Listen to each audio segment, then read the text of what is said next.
Hello medicos, welcome to my YouTube channel sociopath education. So last video में digestion and absorption वाले इस chapter में first part में हमने क्या क्या पढ़ा था। सबसे पहले तो हमने डाइजेशन क्या होता है, डाइजेशन में क्या क्या मतलब डाइजेशन कहाँ से कहाँ तक होता है, एलिमेंट्री कैनाल क्या होता है, और बायोकेमिकल और mechanical process and biochemical process क्या होता है।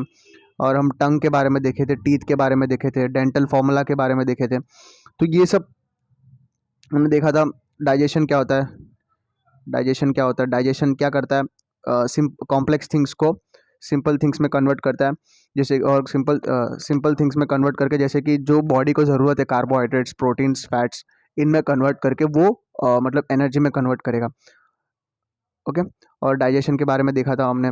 फिर डाइजेशन के बाद में देखा था डाइजेशन क्या होता है, डाइजेशन में क्या क्या क्या क्या मतलब स्ट्रक्चर्स इन्वॉल्व करते हैं, जैसे कि एलिमेंट्री कैनाल एंड कौन से डाइजेस्टिव ग्लैंड्स। सो एलिमेंट्री कैनाल एलिमेंट्री कैनाल कहाँ से स्टार्ट होता है, माउथ से स्टार्ट होता है और एनस से एंड करता है। माउथ जो है एंटीरियर साइड होता है, एनस जो है पोस्टीरियर साइड होता है। ये देखा था हमने। और और क्या देखा था हमने, और ओरल कैविटी के बारे में देखा था। ओरल कैविटी में क्या होता है, टंग होता है, मस्कुलर टंग, और टीथ होता है। एंड टीथ टीथ जो है सॉकेट के अंदर एम्बेडेड होता है, जिसको हम गोमोफोसिस जॉइंट भी बोलते हैं। और टीथ के बारे में, टीथ में टेकोडेंट पढ़े थे, हेटेरोडोंट पढ़े थे, incisors, canines, premolars and molars पढ़े थे। और dental formula 2 1 2 3 upon 2 1 2 3 32 permanent teeth होते हैं। ओके। 2102 अपॉन 2102 जो होता है चाइल्ड का डेंटेशन होता है। तो ये सब चीज़ें हम लास्ट लेक्चर में, लास्ट पार्ट में देखे थे। ये रहा इसके नोट्स। मैं अपने इंस्टाग्राम के पेज में मैं ये सारे मैं पोस्ट कर दूंगा। अगर तुम्हें सारे नोट्स चाहिए तो प्लीज़ डीएम कर दीजिएगा इंस्टाग्राम पर। सो आज हम देखने वाले, कल टंग तक देख लिए थे। सो आज हम देखेंगे बकल कैविटी। बकल कैविटी मतलब और आगे कहाँ जाता है। तो भाई बकल कैविटी है, तो भाई बकल कैविटी में टंग, टीथ और मैंने बहुत सारे पार्ट भी बताए थे। पैलेट आता है, यूलवा आता है, सॉफ्ट पैलेट, हार्ड पैलेट, ये सब चीज़ें आते हैं।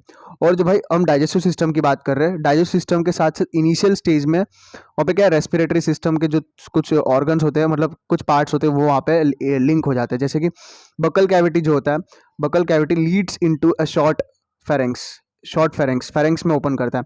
और फेरेंक्स ऐसी चीज़ जो होती है, देखो जैसे कि मैं समझाता हूँ। ये जो हुआ, ये तुम्हारा नोस, ये हुआ नोस, ये हुआ नोस। ओके। और ये हुआ तुम्हारा माउथ। ओके। ये दोनों इंटरकनेक्ट हो जाते हैं,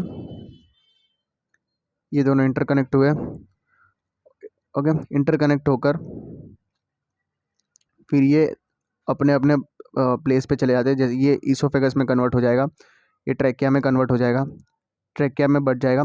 और देखो ये जो पार्ट है, ये जो पूरा पार्ट है, इसे हम बोलते हैं फेरेंक्स। फेरेंक्स। ओके। और फेरेंक्स के जो है 3 पार्ट होते हैं। Nasopharynx, nasopharynx. Don't go on my writing, मेरी राइटिंग मतलब थोड़ी मतलब ऐसी ही है, सो प्लीज़ अंडरस्टैंड। मैंने जो यहाँ पे भी लिखे हैं नेजोफेरेंक्स में, नाम में ही दिखा गया नेजो। नेजो मतलब नोज के साथ रिलेटेड है, नजल कैविटी। जो कैविटी मतलब जो फेरेंक्स नोज के पास, नजल कैविटी के पास प्रेजेंट है, उसे हम नेजोफेरेंक्स बोलते हैं। और जो फेरेंक्स ओरल के पास प्रेजेंट है, उसको हम ओरोफेरेंक्स बोलते हैं, ओरोफेरेंक्स बोलते हैं। और ओरोफेरेंक्स के नीचे जो आता है वो हाइपोफेरेंक्स भी बोलते हैं, और उसको लेरेंगोफेरेंक्स भी बोलते हैं। ओके। ओके। ये जो और ये जो फेरेंक्स जो है 2 पार्ट में डिवाइड हो जाता है, ईसोफेगस एंड ट्रैकिया। ईसोफेगस जो है पोस्टीरियर साइड चला जाता है। देखो अभी तुम अपने नेक के पास हाथ रख के देखो, एक मतलब पाइप जैसा तुम्हें कुछ फील करेगा, वो जो है ट्रैकिया, क्या एंटीरियर साइड है। और ट्रैकिया के पीछे जो है वो ईसोफेगस। ओके। जो हम फील नहीं कर सकते क्योंकि वो पोस्टीरियर साइड है ट्रैकिया के, इसीलिए मैं पीछे पीछे की तरफ बनाया। और जो ट्रैकिया के ऊपर जो एक है फ्लैप जैसा, जो और ये एक बात, फेरेंक्स जो होता है वो common passage for food and air. यहाँ से मतलब यहाँ से एयर आएगा, यहाँ से फूड आएगा। पर यहाँ पे एक इपिग्लोटिस जो होता है, एक होता है ऐसा फिंगर लाइक स्ट्रक्चर। समझ लो ये वाला पार्ट है ट्रैकिया और ये वाला पार्ट है ईसोफेगस। अच्छे से देखो, ये वाला पार्ट है ट्रैकिया, ये वाला पार्ट है ईसोफेगस। तो ये वाला जो है फूड को मतलब इस तरह, ये फूड को ले लिया, इस तरह जाके इस तरह जाएगा। जब जब मतलब इस इपिग्लोटिस क्या करेगा, जो है कार्टिलेजियस फ्लैप है which prevent the entry of food into the wind pipe. Wind pipe क्या होता है, ट्रैकिया होता है। ईसोफेगस को हम फूड पाइप बोलते हैं, ट्रैकिया को हम विंड पाइप बोलते हैं। जो भी हम एयर लेते हैं, ऑक्सीजन अंदर लेते हैं, वो ट्रैकिया के अंदर जाएगा। जो भी खाना लेते हो वो ईसोफेगस के अंदर जाएगा। भाई दोनों मिलके ही जा रहे हैं। और अगर समझ लो ट्रैकिया के अंदर फूड चला गया तो ट्रैकिया के अंदर कभी कभी मतलब खाना खाते समय हम बात करते रहते हैं, बात करते हो, इसीलिए तो बोलते हैं कि भाई खाना खाते टाइम ज़्यादा बात मत करे। क्योंकि जब अचानक से इपिग्लोटिस ढंग से काम नहीं किया, तब क्या होता है, जो फूड जो है ट्रैकिया के अंदर चला जाता है। ट्रैकिया के अंदर जब बहुत पेन, मतलब बहुत सीवियर पेन क्रिएट करता है, बहुत अजीब सा फील होता है। तो वो इसीलिए इपिग्लोटिस जो है वो फूड को ट्रैकिया के अंदर नहीं जाने देता है। तो ये उसका मेन फंक्शन है। इपिग्लोटिस जो है कार्टिलेजिनियस फ्लैप है, कार्टिलेज से बना होता है, which prevent the entry of food into the wind pipe. ये जो मैं मार्क करके रखा हूँ, ये वाले यहाँ से क्वेश्चन बनने के चांसेस है। और ये नेजोफेरिंग्स, ओरोफेरिंग्स, हाइपोफेरिंग्स जो है वो एनसीईआरटी में नहीं दिया, क्योंकि मैंने ऐड किया क्योंकि ये कंसेप्ट के लिए बहुत ज़रूरी है। ओके, तो फेरिंग्स जो है ईसोफेगस एंड ट्रैकिया में कन्वर्ट हुआ। अब हमें ट्रैकिया की ज़रूरत नहीं है। एक और चीज़ भी बता देता हूँ, ट्रैकिया के मतलब पास एक होता है फ्लैप, उसे हम बोलते हैं लेरेंक्स। लेरेंक्स इसे हम साउंड बॉक्स भी बोलते हैं, जहाँ से आवाज़ निकलती है। तो भाई ये चीज़ हम रेस्पिरेटरी सिस्टम में पढ़ेंगे नेक्स्ट चैप्टर में। तो अभी हम इस चीज़ की ज़रूरत नहीं है, वो नेक्स्ट चैप्टर में पढ़ेंगे। अभी हम एक डाइजेस्टिव सिस्टम के बारे में पढ़ रहे हैं, डाइजेशन के बारे में पढ़ रहे हैं, तो हमें ईसोफेगस की ज़रूरत है। ईसोफेगस पोस्टीरियर की साइड, मैं बार बार रिपीट कर रहा हूँ कुछ थिंग्स को, जो बेसिक से चीज़ें हैं जो नहीं पता रहते बहुत लोगों को। तो वही चीज़ें मैं बार बार रिपीट कर देता हूँ, क्योंकि बेसिक नॉलेज होना बहुत ज़रूरी है। भले इंटरनल नॉलेज ना हो, बेसिक नॉलेज होना बहुत ज़रूरी है। ट्रैकिया जो है एंटीरियर साइड होगा, ईसोफेगस पोस्टीरियर साइड होगा। और ईसोफेगस जो है थिन, ईसोफेगस पतला होगा। जब तुम डाइसेक्शन में देखोगे, मेडिकल कॉलेज में जाओगे तो फर्स्ट ईयर में डाइसेक्शन होगा। डिसेक्शन में क्या होता है, ईसोफेगस तुमको देखने को मिलेगा, बहुत पतला होता है, थिन होता है, लॉन्ग लंबा होता है, और उसमें पेरिस्टाल्सिस होता है। पेरिस्टाल्सिस मतलब फूड जो है ऐसे मतलब कैसे होता है, ऐसे मतलब ऐसे स्विमिंग करते हुए जाएगा। स्विमिंग मतलब स्विमिंग भी नहीं बोल सकते, वो पतला थिन थिन पाइप होता है। थिन पाइप के अंदर ज़्यादा खाना निकल जाता है, मतलब स्विम वन टाइप ऑफ ऐसे करते हुए चला जाता है। ओके, तो वो एक्सटेंड्स पोस्टीरियर पासिंग, देखो posterior passing through the neck and thorax. Neck के पीछे से जाएगा, ओके, और थॉरेक्स में जाएगा। और थॉरेक्स में क्या होता है, ट्रैकिया आता है। ट्रैकिया के पीछे से ईसोफेगस जाएगा और नीचे डायफ्राम को क्रॉस करेगा। डायफ्राम के बहुत सारे ओपनिंग्स होते हैं, वो तुम्हें मेडिकल कॉलेज में देखने को मिलेगा। डायफ्राम के ओपनिंग होते हैं, वेना कावल ओपनिंग, और ईसोफेगस ओपनिंग, और एरोटिक ओपनिंग। तीन टाइप ऑफ ओपनिंग होते हैं। और उसमें से एक ओपनिंग है, जो मेजर 3 ओपनिंग होते हैं डायफ्राम के।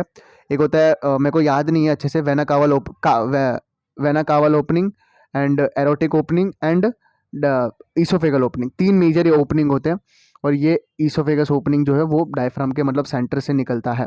ओके, सेंटर से और स्लाइटली लेफ्ट के तरफ, सेंटरली स्लाइटली लेफ्ट के तरफ जो है ईसोफेगस जो है डायफ्राम को क्रॉस करते, पियर्स करके वो जो मेजर ओपनिंग है वहाँ से निकलता है, डायफ्राम के थ्रू ईसोफेगस निकलता है। ओके, और एक बात, डायफ्राम के साथ ईसोफेगस के साथ साथ वेगस नर्व इंपॉर्टेंट है। एम्स में पूछा था ये क्वेश्चन। ईसोफेगस के साथ वेगस नर्व भी ट्रैवल करता है, वेगस ट्रंक। वेगस नर्व से ज़्यादा वेगस ट्रंक बोल सकते हैं। जो मतलब ईसोफेगस को जो नर्व सप्लाई करते हैं वो है वेगस नर्व। ये भी एक मतलब एक्सटर्नल चीज़ है, याद रखे तो बहुत सही है। और और ये जो ईसोफेगस जो है आराम से नीचे एक्सटेंड करेगा, आराम से नीचे एक्सटेंड करके जे शेप बैग लाइक स्ट्रक्चर। अब भाई ईसोफेगस के बाद कहाँ कौन सा स्ट्रक्चर आएगा, ऑब्वियसली स्टमक आएगा। अब भाई ये रहा ईसोफेगस। अब ईसोफेगस गया, स्टमक के पास आया। ओके, और भाई ये ईसोफेगस जो है डायरेक्टली स्टमक के अंदर नहीं जाएगा, यहाँ पे एक स्प्लिंटर होगा, इसे हम बोलते हैं स्प्लिंटर। मतलब क्या होता है भाई, स्प्लिंटर एक one type of closure structure होता है, वो ऐसे बंद टाइप का होता है।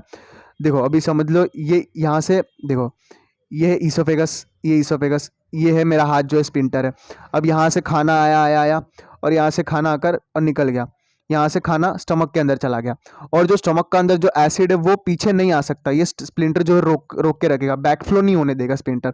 सो स्प्लिंटर का मेन काम यही है। कभी कभी मतलब एसिडिटी हो जाती है स्टमक में, मतलब एसिड की क्वांटिटी ज़्यादा हो जाती है, तब वो मतलब जो एसिड जो है वो स्प्लिंटर को मतलब बार बार टकराता है, किसी को मतलब स्प्लिंटर ढंग से काम नहीं करता, तो जो एसिड जो है वो ईसोफेगस के ऊपर मतलब बार बार एसिड अटैक करता रहता है, तो वहाँ पे मतलब चेस्ट के पास बहुत जलन होता है, मतलब एक टाइप ऑफ हीट क्रिएट होता है, उसे हम एसिडिटी भी बोलते हैं। और मेनली बोलते हैं मतलब पहले से बोलते आ रहे अपने दादाजी, ये लोग सब बोलते हैं कि जब सोते तो लेफ्ट साइड सोया करो, कि जब लेफ्ट साइड सोते जो भी हम एसिड काइम जो होता है स्टमक के अंदर वो जो है ईसोफेगस के पास नहीं आता, ईसोफेगस के नीचे तक ही रह जाता है, इसीलिए हम बोलते हैं लेफ्ट साइड होकर सो। अगर राइट साइड होकर सोते हो तो जो भी एसिड काइम है वो ईसोफेगस के अंदर मतलब स्प्लिंटर के ऊपर जो है एसिड आ जाता है, तो इसीलिए जब एसिड आ जाता है तो मतलब इरिटेशन क्रिएट करता है, इसीलिए अपने बुजुर्ग बोलते हैं कि लेफ्ट साइड सोया करो, लेफ्ट साइड होकर सोया करो। ओके, तो ये एक नॉलेज है जो तुम्हें याद रखे तो बहुत अच्छी चीज़ है as a doctor, future doctor, as a future doctor. तो ये जो गैस्ट्रो इसोफेगल स्प्लिंटर, यहाँ पे एक स्प्लिंटर है, गैस्ट्रो इसोफेगल स्प्लिंटर, ये जो है गार्ड करके रखता है इसोफेगस एंड स्टमक को। एंड जो खाना जो है सबसे पहले माउथ में गया, भाई माउथ में जाने के बाद क्या किया, लिप्स हाथ से माउथ में डाला, माउथ में डालने के बाद टंग जो है माउथ में जो सलाइवा है वो मिक्स कर दिया मस्त खाने को, जो भी हम खाए उसको टीथ से चबाया अच्छे से, मतलब फिर उसको फेरेंक्स के अंदर डाला, फेरेंक्स के अंदर डालते ओरेंगो फेरेंक्स में गया, फिर आराम से इपिग्लॉटिस जो है क्लोज हो गया, ट्रेकिया को क्लोज कर दिया, ट्रेकिया को क्लोज करते ही मतलब जो इपिग्लॉटिस को क्रॉस करके खाना जो है ईसोफेगस में गया, ईसोफेगस में जाकर पेरिस्टालसिस किया, पेरिस्टालसिस मतलब एक one type of movement, oesophagus movement जो होता है वो पेरिस्टालसिस होता है। ये भी एक क्वेश्चन है जो नीट में, एम्स में, जिपमेर में बहुत बार पूछा गया है। तो फिर वो ईसोफेगस से जाकर स्प्लिंटर क्रॉस करेगा, स्प्लिंटर क्रॉस करके स्टमक के अंदर जाएगा। ओके, तो ये एक नॉलेज मतलब ये एक बेसिक सा कंसेप्ट है, तो वो regulates the opening of oesophageal into the stomach, ये है। इतना तो तुम्हें पता चल गया अभी, ये चीज़ तुम पढ़ भी लोगे तो तुम्हें अच्छे से समझ आ जाएगा। ओके, जो भाई मैं तो हर बार एक ही चीज़ बोलता हूँ, टॉपिक को पढ़ने की ज़रूरत नहीं होनी चाहिए, टॉपिक को फील करो। मैं जो भी पढ़ा रहा हूँ कहानी की तरह पढ़ा रहा हूँ ताकि तुम्हें याद हो जाए, मैं चीज़ें बार बार रिपीट कर रहा हूँ, जो भी ये लेक्चर देख रहा है उसे मतलब चीज़ें कहानी की तरह समझ आएंगे, कंसेप्ट मतलब जो है दिमाग में बैठ जाएगा, उसे बार बार पढ़ने की ज़रूरत नहीं है। ये नोट्स जो मैं लिखवा रहा हूँ, जो भी बोल रहा हूँ अच्छे से याद कर लो, अगर नहीं समझ आए तो कमेंट में पूछ लेना, क्योंकि ये चीज़ें जो है बहुत बेसिक है। अभी तुम्हें हार्ड लग रहा होगा पर ये चीज़ें बहुत बेसिक है, जब तुम मेडिकल कॉलेज में जाओगे ये चीज़ तुम्हें हलवा लगेगा, ये चीज़ तुम्हें मुंह पे याद होगा, मुंह पे मतलब तुम मुझे मतलब बोल सकते हो किसी को भी, मतलब ये चीज़ इस तरह, इसके बाद ये फूड इसमें मतलब इसमें कन्वर्ट होगा, ऐसा ये चीज़ तुम्हें मुंह पे याद होगा, जो वो चीज़ें तुम्हें हार्ड लगेंगे मेडिकल कॉलेज की जो चीज़ें हैं, फिजियोलॉजी, एनाटॉमी।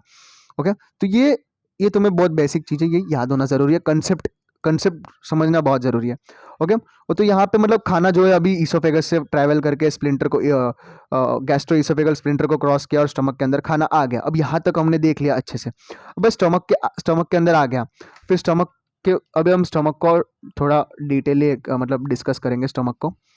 तो भाई स्टमक का स्ट्रक्चर क्या क्या होता है, located at the upper left, the stomach को किसी को ये भी नहीं पता होता कि भाई लीवर कौन से साइड पर सिचुएटेड है, स्टमक कौन से साइड सिचुएटेड है।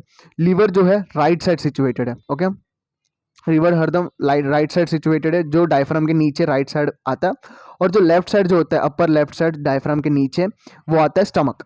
ओके, वो आता है स्टमक, स्टमक के जो located at the lower left portion of the abdominal cavity, abdominal cavity diaphragm के नीचे जो पोर्शन है उसे हम एब्डोमिनल कैविटी बोलते हैं। एब्डोमिनल कैविटी का जो अपर लेफ्ट पोर्शन है, अपर राइट पोर्शन में लीवर आता है और अपर लेफ्ट पोर्शन में स्टमक आता है। ओके, स्टमक के जो 3 मेजर पार्ट्स होते हैं, एक तो कार्डियक पार्ट, ये वाला पार्ट जो होता है लेफ्ट साइड है, तो ये वाला पार्ट हार्ट के साथ मतलब बहुत पास है, इसीलिए उसको नाम दिया cardiac part, where the oesophageal opening, oesophagus जो ओपन करता है वहाँ पे। Okay, cardiac part. और सेकंड पार्ट जो है फंडिक पार्ट, फंडिक पार्ट कौन सा होता है, और सेकंड पार्ट जो होता है fundic part, and third part होता है पायरोलिक पार्ट, इसे हम बोलते हैं पायरोलिक पार्ट, पायरोलिक पार्ट इसे हम बोलते हैं fundic part, fundic part, and ये pyloric part. Don't go on my writing, writing जो है मेरी ऐसी ही है, I am sorry for that. Okay, pyloric part ये हुआ फंडिक पार्ट। ओके, और भाई स्टमक को थोड़ा मतलब समझते, अब देखो तुमने कुछ खाया नहीं है, अब स्टमक, और स्टमक का जो अभी तुम कुछ खाया नहीं, अभी उसको तुम स्टमक का स्कैनिंग करवाओगे तो बहुत मतलब ऐसे पचका हुआ दिखेगा, तुम मतलब सोचोगे नहीं कि भाई इतना छोटा हो गया। और तुम उसमें खाना भर दोगे तो वो एक्सटेंड करेगा बलून की तरह। भाई एक बलून खरीदा है तुमने, बलून के अंदर हवा नहीं है, नॉर्मल बलून है, जैसे नॉर्मल बलून दिखता है जिस उसमें कुछ खाना वाना कुछ नहीं है, वैसे ही स्टमक दिखता है। और जब उसमें हवा भर दोगे बलून के अंदर, जैसे ही तुम स्टमक के अंदर खाना भर दोगे, खाना आ जाएगा तो वो एक्सटेंड करेगा, स्टमक एक्सटेंड करेगा। तो स्टमक के ऊपर जो ऐसे रूक्स होते हैं, ऐसे जैसे बलून जो है वो नॉर्मली बलून कैसा होता है, ऐसे ऐसे ऐसे ऐसे होता है, जब फूल जाता है तो वो ऐसे मस्त हो जाता है। तो ये जो स्ट्रक्चर है इसे हम बोलते हैं रूग, रूग, ओके, RUGAE, रूग, ओके। तो ये हुआ। तो अभी जो है खाना जो है स्टमक में आ गया, स्टमक में आने के बाद स्टमक को फूल जो रूग स्ट्रक्चर थे वो नॉर्मल स्टेट पे आ गए। रूग स्ट्रक्चर जो नहीं दिखेंगे जब पेट भर के खाते, तो रूग स्ट्रक्चर जो है, जो मतलब वो ऐसे ऐसे ऐसे स्ट्रक्चर जो है वो नहीं दिखता है, ऐसा मतलब मस्त हो जाता है बलून की तरह जिसमें हवा है, ओके। फिर जो अब स्टमक में खाना है, मतलब एसिड के साथ मिक्सअप हो गया, जो चीज़ एब्जॉर्ब करनी है वो मैं आगे बताऊंगा, कौन से चीज़ें स्टमक में एब्जॉर्ब होते हैं, वो डाइजेशन ऑफ फूड के अंदर मैं डिटेनली मतलब अच्छे से बताऊंगा कहानी की तरह, तो मैं अच्छे से याद हो जाएगा। तो वो फूड मतलब यहाँ पे फूड का काम जो है स्टमक के अंदर हो गया। अब फूड कहाँ जाएगा, स्मॉल इंटेस्टाइन के। अब ये चीज़ तो तुम्हें पता ही होगा, स्टमक के बाद स्मॉल इंटेस्टाइन आता है, ओके।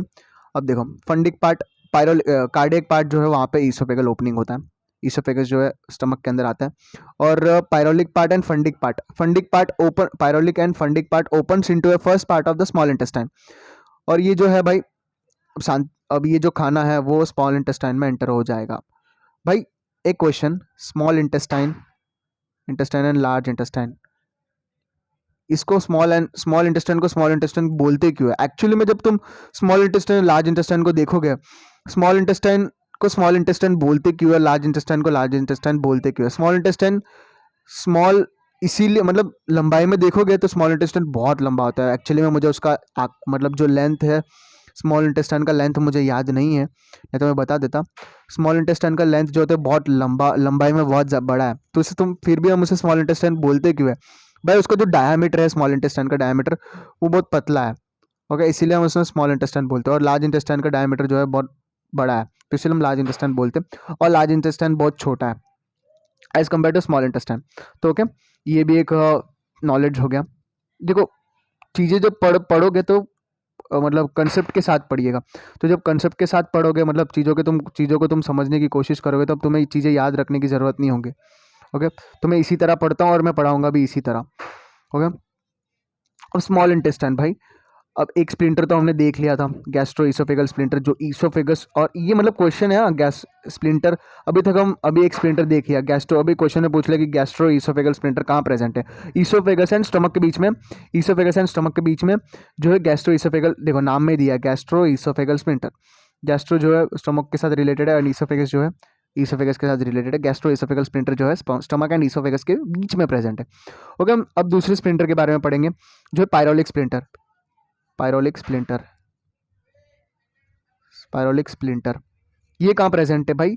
Pyloric part. अब देखो भाई स्टमक जो है स्मॉल इंटेस्टाइन में एंटर होगा, स्मॉल इंटेस्टाइन, और जो गार्ड करता है स्टमक एंड स्मॉल इंटेस्टाइन के बीच में जो स्प्लिंटर होता है उसे हम बोलते हैं पायरोलिक स्प्लिंटर, ओके। देखो मैं जो नोट भी बनाया हूँ वो स्ट्रक्चर के हिसाब से बनाया, जो एनाटॉमिकल स्ट्रक्चर है उसके हिसाब से ही बनाओ। देखो मैंने यहाँ पे मैंने लिखा गया ओरल कैविटी, जैसे मैंने टीथ पढ़ा है, फिर टंग पढ़ा है, टंग जो है, फिर ओरल कैविटी फेरिंग्स, फेरिंग्स के बाद ईसोफेगस, ईसोफेगस के बाद स्टमक, स्टमक के बाद स्मॉल इंटेस्टाइन, और बीच बीच में जो जो स्ट्रक्चर्स आते हैं उसको भी हम डिस्कस करते जा रहे हैं। तो पहले गैस्ट्रो ईसोफेगल स्प्लिंटर आया, और फिर आता है पायरोलिक स्प्लिंटर। पायरोलिक स्प्लिंटर जो है वो स्टमक एंड स्मॉल इंटेस्टाइन को गार्ड करके रखता है, बीच में जो है वो बना के रखता है, और ओपन्स इनटू ड्यूडेनम। और ये तो तुम्हें पता ही है, इतना तो तुम्हें पता ही होगा कि भाई स्मॉल इंटेस्ट, अगर तुम पहली बार ये लेक्चर देख रहे हो तो तुम्हें इंटेस्टाइन के, स्मॉल इंटेस्टाइन के बारे में कुछ नहीं पता, तो सुन लो। स्मॉल इंटेस्टाइन के 3 पार्ट होते हैं, ड्यूडेनम, ज्यूजेनम एंड इलियम। याद रख लो, अगर ये चीज़ नहीं पता होगा तो बेइज्जती हो जाएगी क्लास में, याद रख लीजिएगा। तो स्मॉल इंटेस्टाइन के 3 पार्ट्स होते हैं, ड्यूडेनम, ज्यूजेनम एंड इलियम, ओके। फिर एक बार पढ़ लो स्मॉल इंटेस्टाइन के, लिख लो, अभी भी साइड में लिख लो, क्योंकि ये चीज़ फिर तुम रिग्रेट फील करोगे, चीज़ें याद नहीं होते। जब भी पढ़ रहे हो साथ में याद रख लो तभी। ड्यूडेनम, ज्यूजेनम, इलियम, ड्यूडेनम, ज्यूजेनम, इलियम, 2-3 बार पढ़ लोगे तो याद हो जाएगा। ओके, और फिर मैं बार बार रिपीट भी करूँगा। स्मॉल इंटेस्टाइन के 3 पार्ट्स होते हैं। ड्यूडेनम, ड्यूडेनम जो है C shaped structure mainly absorbs iron. Small intestine का जो है इस तरह ऐसे ऐसे ऐसे ऐसे ऐसे ऐसे मतलब कॉइल शेप में प्रेजेंट होगा। जो मतलब पहला पार्ट है सी शेप पार्ट, वो है ड्यूडेनम, जो मतलब बहुत इंपॉर्टेंट स्ट्रक्चर है। यहाँ पे बहुत सारी चीज़ें मेजर मतलब अब्जॉर्प्शन जो होता है वो इधर ही होता है, ड्यूडेनम में ही होता है। तो वो C shape structure mainly absorb iron, तो ये मेनली आयरन को एब्जॉर्ब करता है। ये एनसीईआरटी में नहीं दिया है तो मैंने लिख दिया है। तो ड्यूडेनम जो है, फिर ड्यूडेनम के बाद ज्यूजेनम में जाएगा खाना। ओके, ड्यूडेनम के बाद ज्यूजेनम में गया। ज्यूजेनम जो है मिडिल पोर्शन है, और मिडिल पोर्शन है, और ज्यूजेनम के अंदर जाने के बाद खाना जो है, फूड जो है वो इलियम में जाएगा। इलियम जो है लास्ट पार्ट है जो हाईली कॉइल्ड है। अब तुम्हें पूछ सकते हैं, भाई ऑप्शन में दिया है स्मॉल इंटेस्टाइन का which of the following part of the small intestine which is highly coiled, और ऑप्शन में दिया है ड्यूडेनम, जिजिनम, इलियम एंड कुछ और ऑप्शन दिया है, सीकम और रेक्टम, ऐसा कुछ भी ऑप्शन दिया।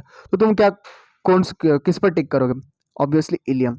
इलियम जो हाईली कॉइल्ड होता है, contains Peyer's patches. Peyer's patches जो होता है वो, अब ये भी एनसीईआरटी में नहीं दिया पीएस पैचेस होते हैं, नहीं मतलब दिए नहीं दिया, हाईली कॉइल्ड करके दिया है। अब हाईली कॉइल्ड होता है, और ये इलियम में जो है पीएस पैचेस। पीएस पैचेस जो होते हैं one type of lymph node भी बोल सकते हैं, यहाँ से मतलब लिम्फोसाइट्स बनते हैं। ये एक डिफेंस मैकेनिज्म की तरह काम करते हैं, जो मतलब फूड के अंदर जो भी मतलब बैक्टीरियल इन्फेक्शन जो भी होता है वो वहाँ उससे मतलब बचाता है पीएस पैचेस। और इलियम जो है हाईली कॉइल्ड होता है। इतना ही चीज़ें याद रखो अभी के लिए। ड्यूडेनम जो है सी शेप होता है, जिजिनम जो है मिडिल पोर्शन होता है, इलियम जो है हाईली कॉइल्ड होता है। क्वेश्चन बहुत इंपॉर्टेंट है, highly coiled and which contain the PS patches. ये जो चीज़ें हैं पीएस पैचेस, ये क्वेश्चन में पूछे गए इसलिए मैं मेंशन किया हूँ यहाँ पर। ओके, और इलियम जो है, अब भाई खाना ईसोफेगस में ओरल में लिया, फिर फेरेंक्स में गया। देखो मैं लिखता मतलब बताते जा रहा हूँ, बार बार रिपीट कर रहा हूँ। खाना ओरल कैविटी में गया, ओरल कैविटी से फेरेंक्स में गया, फेरेंक्स से ईसोफेगस में गया, इपीग्लॉटिस को क्रॉस करके, ईसोफेगस से गैस्ट्रो ईसोफेगल स्प्लिंटर को क्रॉस करके स्टमक के अंदर गया, और स्टमक के अंदर ट्रैवल करके पायरोलिक स्प्लिंटर को क्रॉस करके स्मॉल इंटेस्टाइन में गया। स्मॉल इंटेस्टाइन के पहला पार्ट जो होता है ड्यूडेनम होता है, और ड्यूडेनम को क्रॉस करके ज्यूजेनम में आया जो मिडिल पोर्शन है, और थर्ड पोर्शन जो है इलियम, जो हाईली कॉल्ड होता है, जिसमें पीएस पैचेस प्रेजेंट होते हैं। ओके, और इलियम जो है, अब भाई इलियम जो है लास्ट पोर्शन है। अब इलियम कहाँ जाएगा? इलियम जो है इलियम जो है इलियम जो है लार्ज इंटेस्टाइन में बन जाएगा। अब हम देखेंगे large intestine. Okay, this is the last portion of the alimentary canal. Okay, तो लार्ज इंटेस्टाइन जो है, इलियम जो है लार्ज इंटेस्टाइन में आकर मतलब लार्ज इंटेस्टाइन के साथ अटैच हो गया। अब लार्ज इंटेस्टाइन का जो डायमीटर है वो बड़ा होगा as compared to small intestine. भाई स्मॉल इंटेस्टाइन जो है वो लार्ज इंटेस्टाइन के साथ अटैच होता है, वो एरिया को बोलते हैं हम caecum. Starts with caecum. Small large intestine के 3 पार्ट्स होते हैं, एक तो caecum, colon and rectum. Okay, याद रखो, यहाँ पे मैं लिख देता हूँ 1, 2 एंड 3। सीकम के जो है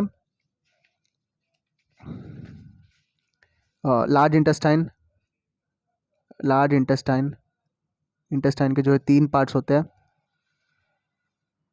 सीकम, कोलोन एंड रेक्टम। भाई सीकम के पास जो है, अब बहुत हम इंपॉर्टेंट चीज़ पढ़ने वाले हैं। Caecum, a small blind sac host some symbiotic micro organisms like E coli करके एनसीईआरटी में मेंशन नहीं किया है, बट ई कोलाई आता है। Micro organisms, symbiotic micro organisms जो है वो सीकम पर प्रेजेंट होते हैं। ओके, ये इंपॉर्टेंट फैक्टर मतलब है जो मतलब एब्जॉर्प्शन के लिए। ओके, तो वो वहाँ पे माइक्रो ऑर्गेनिज्म कौन से प्रेजेंट होते हैं? वो ई कोली प्रेजेंट होते हैं। और नैरो फिंगर, और भाई मेन चीज़ तो ये है कि भाई सीकम, ये जो मैंने चीज़ बनाई है, ये जो एक नैरो फिंगर लाइक स्ट्रक्चर है, projection from the caecum on right side. Caecum जो है राइट साइड होता है।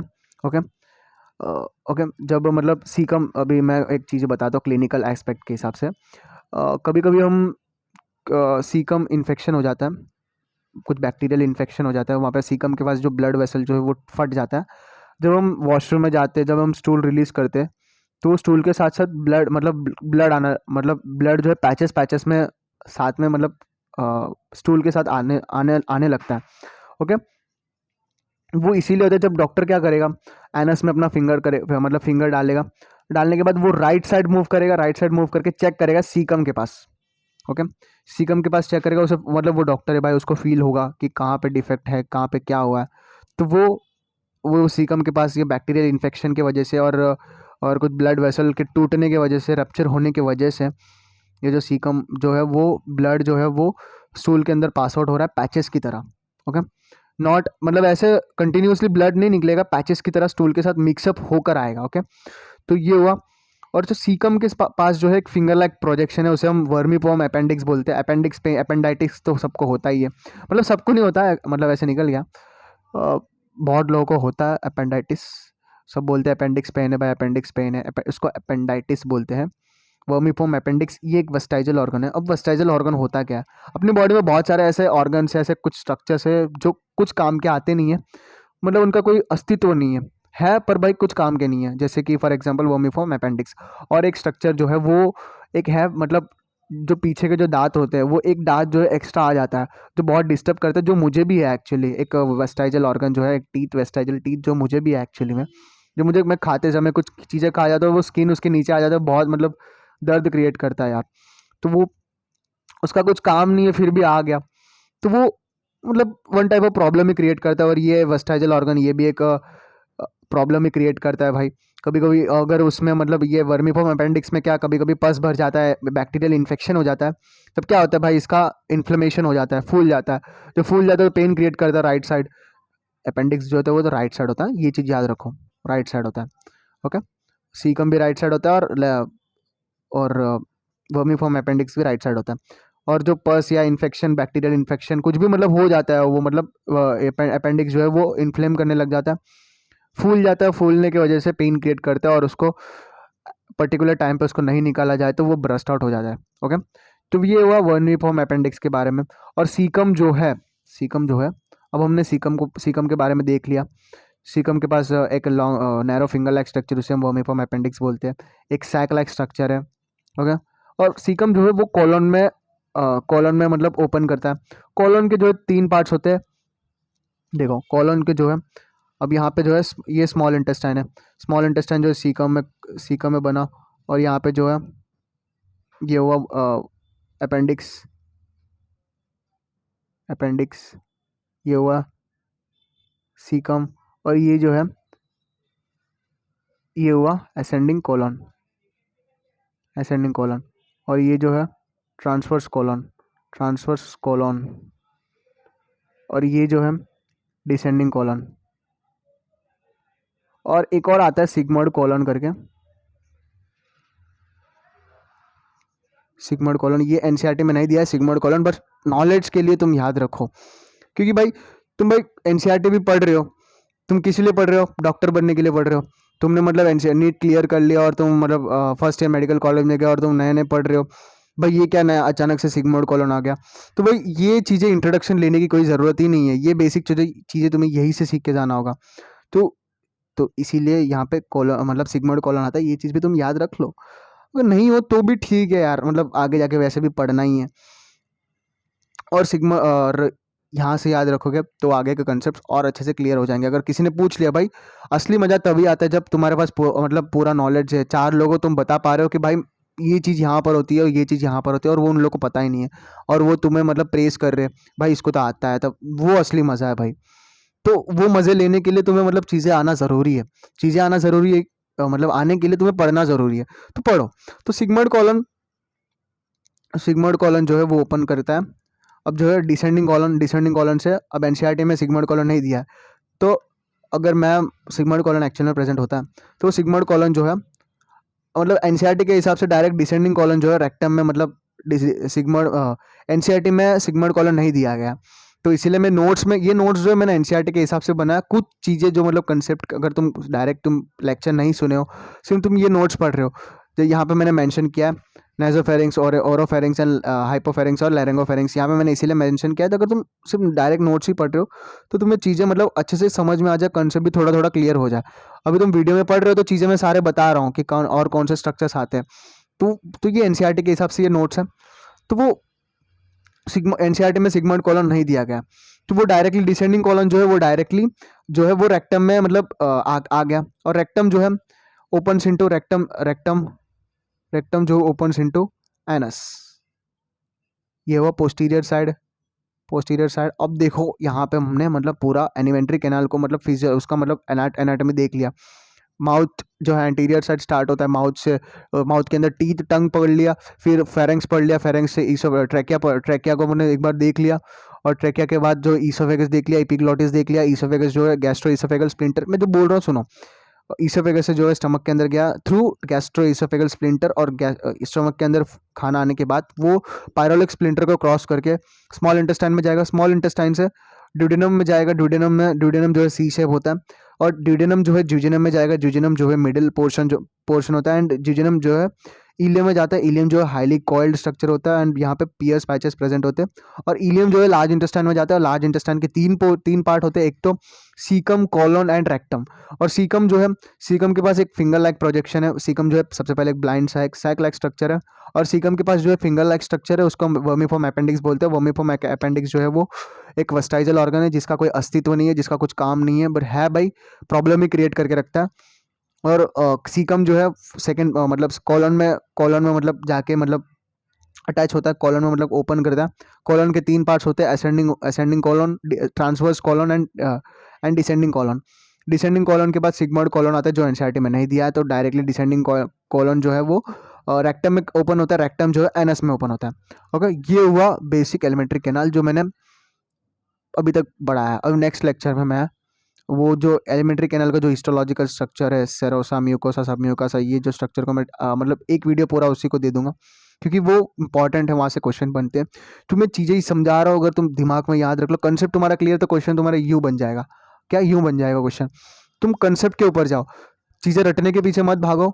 अगर कुछ डाउट है तो कमेंट में पूछो, तो वो अगर कोई चैप्टर तुम्हें पहले पढ़ना है तो कमेंट में पूछ सकते हो, मैं वो चीज़ें पहले बता दूंगा। एंड और एक है मतलब बोलते हैं जो स्किन लिप्स के पास प्रेजेंट है वही स्किन एनस के पास प्रेजेंट है। एक मतलब फैक्ट है, मतलब जो एलिमेंट्री कैनाल की जो ओपनिंग स्किन है, वो जो स्किन है जो सिमिलर टू द एंडिंग जो है वो एलिमेंट्री कैनाल का जो एनस के पास है, वो स्किन दोनों सिमिलर है। मतलब कितना सही फैक्ट है ना, तो एक फैक्ट है, तो ये भी मतलब ध्यान में रख लो। और यहाँ पे मतलब ये लेक्चर एंड होता है। And thank you for watching the video. And अगर कुछ डाउट है, अगर वीडियो में कुछ सुधारने वाली चीज़ें हैं, तो प्लीज़ कमेंट करके बता दीजिएगा। एंड थैंक यू, एंड पढ़ाई पे ध्यान दीजिएगा। Thank you and bye.